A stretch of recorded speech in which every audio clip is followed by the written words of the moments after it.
So నేను నా లైఫ్లో ఎప్పుడు చూడలేనంత శాలరీ చూసాను అనమాట ఈ మంత్. ఎవడైనా ఈ వీడియో చూసి దిష్టి పెట్టినా లేదా కమెంట్స్లో అన్నా ఏయ్ అని అరిసినా సరే అరవటం ఆపకపోతే ఎరగొడతాను. అది మ్యాటర్. ఈ వీడియోలో నాకు ఈ మంత్ శాలరీ ఎంత పడిందో చెప్పబోతున్నాను. దానికన్నా ముందు కొన్ని విషయాలు చెప్పాలి. విండ్ ఎక్కువ వస్తుంది, ఇగ్నోర్ చేసేయండి. సో ఫస్ట్ థింగ్ ఏంటంటే, నేను లాస్ట్ మంత్ ఒక వీడియో చేశాను. శాలరీ కట్ చేశారు, అలవెన్స్లు ఏం పడలేదు, హాఫ్ శాలరీ ఇచ్చారు ఏఎల్పిలకి అని చెప్పి ఒక వీడియో చేశాను. మీరు చూసారు లేదా నాకు తెలీదు, ఒకవేళ చూడకపోతే చూడండి. నేను ఆ వీడియోలో క్లియర్గా చెప్పాను. ఆ వీడియో ఎందుకు చేశాను అంటే, గవర్నమెంట్ ఎంప్లాయీస్ అంటే ఎప్పుడు శాలరీలు పడిపోవడమే కాదు, వాళ్ళకి కూడా శాలరీలు అవుతాయి, వాళ్ళకి కూడా ఈఎంఐస్ ఉంటాయి, వాళ్ళకి కూడా అప్పుడప్పుడు ఇలా ఎగుడు దిగుడులు అవుతూ ఉంటాయి. మనం దానికి రెడీగా ఉండాలి, అన్నీ గ్రాంటెడ్గా తీసుకోకూడదు అనే ఉద్దేశంతో చేశాను. సో నేను ఆ వీడియోలో ఇంకా క్లియర్గా ఏం చెప్పాను అంటే, రైల్వే మన జీతం ఎక్కడికి తీసుకెళ్ళిపోదు, మనకి ఇప్పుడు కాకుండా తర్వాత అయినా సరే ఇస్తుంది అని. సో ఈ మంత్ ఏమైంది అంటే, లాస్ట్ టైం కట్ చేసినవి కూడా కలిపి ఇచ్చారనమాట ఇప్పుడు. సో ఈ వీడియోలో నేను క్లియర్గా ఎంత వచ్చింది, ఎందుకు వచ్చిందో చెప్తాను. మీరు వీడియో చూస్తున్నారు కాబట్టి నేను వీడియోలో శాలరీ గురించి చెప్తాను. దానికంటే ముందు మీరు కమెంట్స్లో గెస్ చేసి పెట్టండి ఎంత వచ్చి ఉండొచ్చు శాలరీ అనేది. నేను ఆల్రెడీ చెప్పాను నాకు 50 to 60 మధ్యలో వస్తుందని, కానీ ఈ మంత్ ఎంత వచ్చిందో గెస్ చేయండి. సో ఈ వీడియోలో నేను శాలరీ గురించే కాకుండా ఈ మే మంత్లో నేను ఏం ప్లాన్ చేసుకున్నాను, నెక్స్ట్ మన యూట్యూబ్ ఛానల్లో ఎలాంటి వీడియోస్ వస్తాయో కూడా కొంచెం బ్రీఫ్ ఇస్తాను. సో వీడియోలోకి వెళ్ళిపోదాం.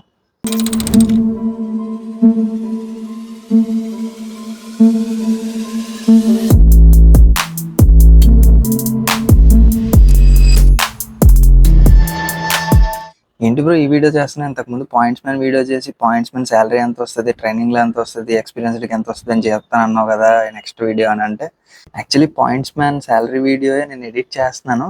కానీ ఎందుకు నాకు ఈ వీడియో చేయాలనిపించింది అనమాట. లైక్ చాలామంది ఎప్పుడు మెసేజ్ చేస్తారు, అన్న ఏదైనా ఒక మోటివేషన్ వీడియో చేయన్న, లైక్ ఏదైనా చూస్తే ఇన్స్పిరేషన్ రావాలి, లేదా ఒక గోల్ అని సెట్ అవ్వాలి మాకు అనేది, ఒక positive side of loco pilot ఏదైనా చెయ్యనా అంటే, నేను కమెంట్లో కూడా చాలాసార్లు చెప్పాను, పాజిటివ్ వీడియో చేయాలంటే శాలరీ వీడియో చేయాలరా అనేసి. అంటే లోకో పైలట్ జాబ్లో మీరు నమ్మినా నమ్మకపోయినా salary is the only positive thing and the best thing actually. కరెక్ట్గా చూస్తే నేను లాస్ట్ ఇయర్ ఏప్రిల్లో జాయిన్ అయ్యాను అనమాట. అంటే ట్రైనింగ్ 6 months తీసేస్తే నాకు శాలరీ ఎప్పటి నుండి వస్తుందంటే ఏప్రిల్ నుంచి కరెక్ట్గా వస్తుంది. అంటే నేను ఎగ్జాక్ట్ డ్యూటీ అంతా చేశాను. సో ఈ 1 yearలో నాకు అరౌండ్ 50 to 60,000 మధ్యలో వచ్చింది. ఒకసారి ఎక్కువ వచ్చింది, ఒకసారి తక్కువ వచ్చింది, అన్నీ ఉన్నాయి. కానీ ఈ శాలరీ మాత్రం చాలా ఇంపార్టెంట్, చాలా ఎక్కువ వచ్చింది కూడా. సో అందుకే చేయాలనిపించింది ఈ వీడియో. లైక్ చాలామందికి మనకు ఎంతైనా డబ్బులకే కదా పనిచేస్తాము. సో ఈ వీడియో చేస్తే ఎంతో కొంతమందికి ఎవరికి ఎంత శాలరీ వస్తుందా అని చెప్పైనా సరే కొంచెం చదువుతారు అని చెప్పేసి చేస్తున్నాను. అండ్ కొత్తగా ప్రిపేర్ అయ్యే వాళ్ళకి కానీ, కాంపిటీషన్ ఉన్న వాళ్ళకి కూడా నేను అదే చెప్తాను, ఎందుకు మీరు ప్రిపేర్ అవుతున్నారో తెలుసుకోండి. లైక్ మీరు ఫ్యామిలీ కోసమా, లేదా మీ పర్సనల్ సాటిస్ఫాక్షన్ కోసమా, లేదా మీకు డబ్బుల కోసమా, అది డిసైడ్ అయ్యే మీరు చదవాలి. లేకపోతే ఒక గోల్ లేకుండా వెళ్ళినట్టు ఉంటుంది. ఎందుకు వెళ్తున్నాం, ఏటి వెళ్తున్నాం తెలియదు. సో ఎక్కువ మోటివేటెడ్గా ఉండలేరు, డిసిప్లిన్గా ఉండలేరు. సో అది కొత్తగా వచ్చిన వాళ్ళు ఈ వీడియోకి సబ్స్క్రైబ్ చేసుకొని మన ఛానల్లో మంచి కంటెంట్ ఉంది చూడండి. కొంచెం డిఫరెంట్గా ఉంటుంది, రెగ్యులర్ కంటెంట్ కాకుండా.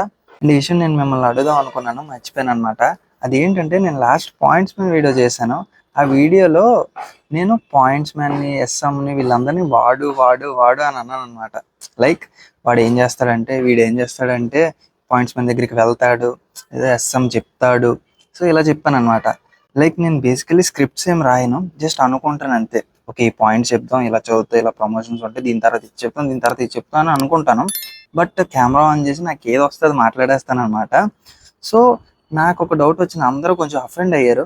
సో నాకు ఒక డౌట్ ఉంది, నాకు మీ నుంచి ఒక క్లారిటీ కావాలి, నాకు తెలియక అడుగుతున్నాను. మీకు ఎవరికైనా తెలిస్తే కమెంట్ చేయండి. అది ఏంటంటే, మనం ఒక పర్సన్ గురించి కానీ, ఒక ప్రొఫెషన్ గురించి కానీ డిస్క్రైబ్ చేయాలి. అది సింగులర్ అవ్వాలి. సింగులర్ ఎందుకు అవ్వాలి అని నేను తర్వాత చెప్తాను. సో సింగులర్ అవ్వాలి. సో నేను వాడు అనకూడదు, అతను, ఆమె 2 వర్డ్స్ వాడలేను. సో రెండింటికి కలిపింది ఒక వర్డ్ కావాలి. మీకు ఎవరికైనా తెలిస్తే కమెంట్ చేయండి. ఎందుకు బ్రో సింగులర్ ఫాము, నీట్గా ఎస్ఎం, వాళ్ళు, points men, M E N men, plural ఫామ్లో మాట్లాడచ్చు కదా, వాళ్ళు అనేసి సింపుల్ అయిపోద్ది అని అనొచ్చు. కానీ నాకేంటంటే, కెమెరా ముందు నేను చాలా క్యాజువల్గా ఫ్రీగా మాట్లాడతాను. లైక్ మనకు పూరి జగన్నాథ్ ఇన్ఫ్లుయెన్స్ కూడా ఉండడం వల్ల, లైక్ పూరి జగన్నాథ్ మూవీస్ చూస్తే పండుగాడు, బుజ్జిగాడు, చంటిగాడు, ఇవి మనకి ఎందుకు ఎక్కువ రిజిస్టర్ అయ్యాయి అంటే, వాళ్ళని రెస్పెక్ట్ ఇస్తున్నట్టు మాట్లాడడం, ఫ్రెండ్లీగా క్యాజువల్గా ఉంటాయి. లైక్ ఆ పేర్లే మనకి మన పక్కోడితో మాట్లాడుతున్నట్టు ఉంటుంది. సో నాకు అది చిన్నప్పటి నుండి అలవాటైంది. సో నేను అలాగే మాట్లాడతాను, సింగులర్ ఫామ్లోనే ఎక్కువ మాట్లాడతాను. సో అందుకే తెలిస్తే చెప్పండి, లేదు అంటే వాళ్ళు అనేది నెక్స్ట్ వీడియో నుండి అప్డేట్ చేసుకొని వెళ్దాం. సో శాలరీ గురించి చెప్పాలంటే ఈ మంత్ నాకు 82,826 పడింది అనమాట.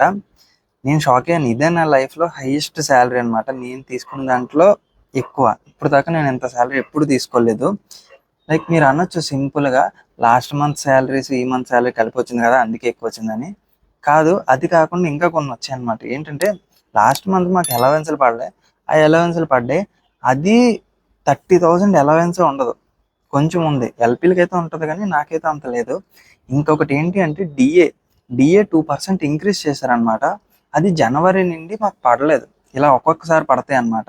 సో ఈ 4 months డిఏ ఇంక్రీజ్ చేయడం వల్ల పర్సంటేజ్లో మిగతావన్నీ చేంజ్ వచ్చి ఇక్కడ నేను డిస్ప్లే చేస్తాను.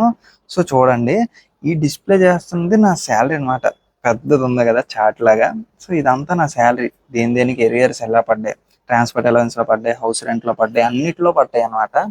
సో ఇంత శాలరీ వచ్చింది, మొత్తం కలిపి 82,826, 83,000 అనుకోండి. సో ఇంత వచ్చిందనమాట.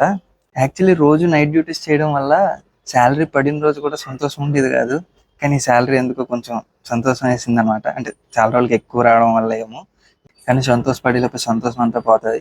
ఎందుకంటే మే సగం అయ్యేలోపే శాలరీ మొత్తం అయిపోద్ది అనమాట. యాక్చువల్లీ నేను 15 days లీవ్ పెట్టాను, మే 1st నుండి 15 వరకు వైజాగ్ వెళ్తున్నాను. 15 days లీవ్ అంటే శాలరీ మొత్తం దుబారా చేసేస్తాం అనమాట, ఖర్చులు అయిపోతే. అండ్ ఆబ్వియస్లీ ఈఎంఐలు, ఇన్వెస్ట్మెంట్స్ ఇవన్నీ పోగా మిగతా డబ్బులు అన్ని ఖర్చు పెట్టేస్తాం, అయిపోతే. యాక్చువల్లీ వీడియో చేస్తున్నప్పుడు నాకు అనిపించింది అనమాట, ఒక level 2 job 82,000 salary. Like express వాళ్ళకి ఎంత వస్తుంది, మా దగ్గర 80-90 మధ్యలో వస్తుంది ఎక్స్ప్రెస్ చేస్తే. నువ్వు లెవెల్ 2 నుండి లెవెల్ 4కి వెళ్తావు, అప్పుడు 1 lakh అలా వస్తుంది అనమాట. సో నువ్వు జాయినింగే లెవెల్ 2, ఒక ఐటీఐ, బేసిక్ ఐటీఐతో నువ్వు జాయిన్ అయ్యి ఇంత శాలరీ అంటే చాలా ఎక్కువ మావా. ఇది ఎవరెవరో. సో ఏఎల్పిలో చాలా మంచి విషయం ఇది. నేను ఎన్నిసార్లు చెప్పినా ఇదే చెప్తాను. మంత్ స్టార్టింగ్లో ఏమో ఇలాంటి శాలరీ కోసమైనా సరే ఎంత కష్టమైనా పడి చదవాలరా, నైట్ డ్యూటీలో బొక్క, మనం ఏదైనా సరే కష్టపడాలి, మనకు డబ్బులు కావాలి, ఫ్యామిలీ ఇంపార్టెంట్ అనుకుంటాం.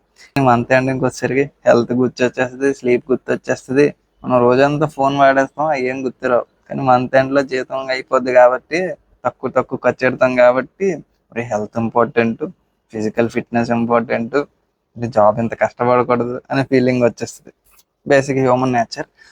సో ఈ వీడియోలో నేను మన యూట్యూబ్ ఛానల్ వీడియోస్ గురించి చెప్తున్నాను కదా, అదేంటంటే నేను ఆల్రెడీ కొన్ని వీడియోస్ రికార్డ్ చేసేసాను. మీలో చాలామంది అడగలేనివి కూడా నేను రికార్డ్ చేసి పెట్టేసుకున్నాను. నేను ఈ 15 days లీవ్లో నేను అవే వీడియోస్ రికార్డ్ చేసినవే నేను ఎడిట్ చేసుకుంటూ మధ్య మధ్యలో షెడ్యూల్ చేస్తూ ఉంటాను. సో అవే వస్తాయి. మీరు కొత్త వీడియోస్ ఏవైనా అడిగినవి నేను ఇంకా రికార్డ్ చేసి ఉండను. సో అవి ఈ మంత్ ఎండింగ్ కానీ నెక్స్ట్ మంతే వస్తాయి. ఇంకా ఈ మంత్లో మీరు వెయిట్ చేస్తున్న వీడియోస్ ఏవి రావు. సో నేను ఏం రికార్డ్ చేశాను అవే వస్తాయి. ఇంకా వాటితోటి కొత్తగా ఏం రికార్డ్ చేయలేను.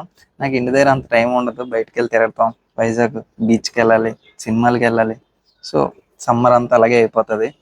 అంతే మరి, సబ్స్క్రైబ్ చేసుకోండి, పెరుగుతుంది కదా మనోజ్ జర్నీ. ఓ, సైనింగ్ ఆఫ్.